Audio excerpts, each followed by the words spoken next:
সেই ঐক্যকে আমরা ধরে রাখি। আজকের এই সফল অনুষ্ঠানের মতন আমাদের সর্বোচ্চ চেষ্টা থাকবে আগামী দিনে ঐক্যকে বজায় রেখে, ঐক্যকে ধরে রেখে এই দেশের মানুষের প্রত্যাশিত গণতন্ত্রকে আমরা প্রতিষ্ঠিত করব।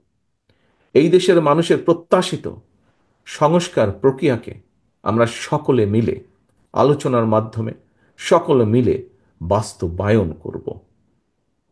এটিই হোক আজকের এই দোয়া মাহফিলের আমাদের শপথ, আমাদের প্রত্যাশা। প্রিয় সহকর্মীবৃন্দ, সম্মানিত রাজনৈতিক নেতৃবৃন্দ, আমাদেরকে যে কোনো মূল্যে ঐক্যকে ধরে রাখতে হবে। মতভিন্নতা থাকবে, আমরা বসবো, আলোচনা করব। এমন কিছু আমরা বলবো না, এমন কিছু করা থেকে আমরা বিরত থাকার চেষ্টা করব যাতে করে কোনোভাবেই স্বৈরাচার বা তার প্রেতাত্মারা আবার এদেশের মানুষের কাঁধে চেপে বসতে পারে।